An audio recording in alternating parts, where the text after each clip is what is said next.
Good morning दोस्तों।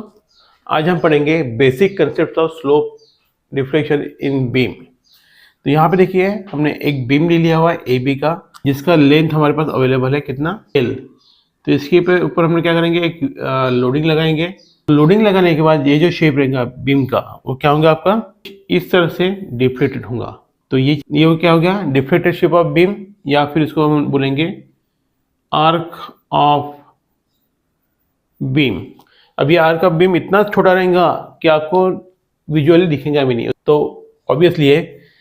तो यहाँ पे डिफ्लेक्शन कम रहेगा, यहाँ डिफ्लेक्शन थोड़ा बढ़ेगा थोड़ा बढ़ेगा थोड़ा बढ़ेगा, और बढ़ते बढ़ते एक कंडीशन में ऐसा आएगा कि वो क्या रहेगा, मैक्सिमम रहेगा।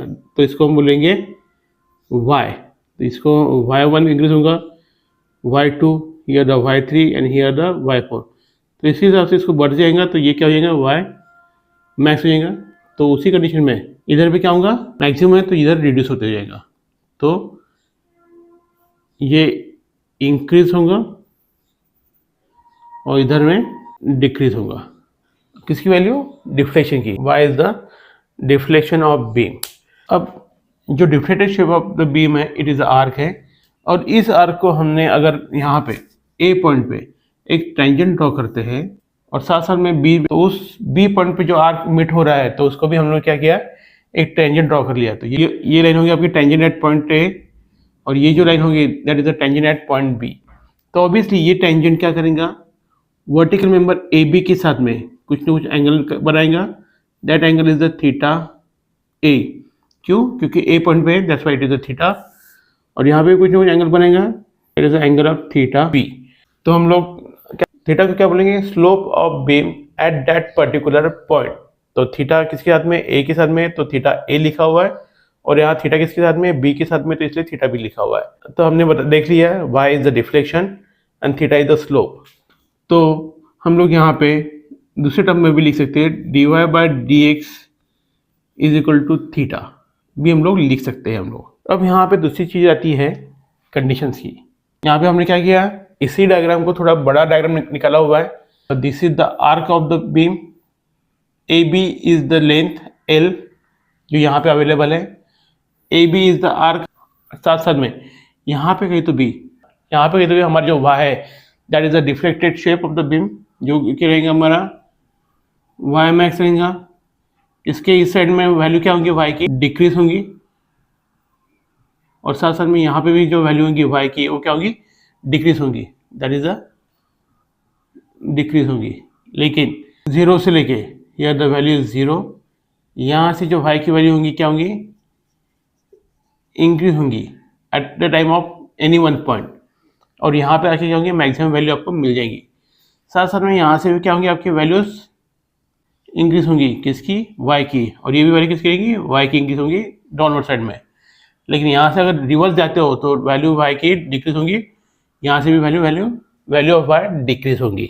तो हमने वाई के कंसेप्ट तो समझ लिया है। अब यहाँ पे मेरा ओरिजिन है, तो हम वो लिख सकते हैं when x is equal to zero then y is equal to zero. लेकिन यहाँ पे भी कह सकते हो a से b तक का distance is the l, therefore the x is equal to length l। तो यहाँ पे डिफ्लेक्शन मेरा जीरो है, तो y इक्वल टू जीरो। लेकिन एट मिड पॉइंट, क्योंकि सिमेट्रिकल फिगर है, तो हम लिख सकते हैं यहाँ पे when x is equal to l/2 then y is equal to y max.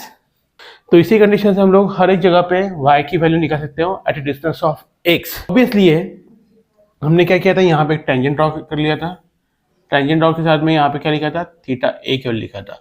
Same condition वहाँ पे भी किया था, theta A and theta B.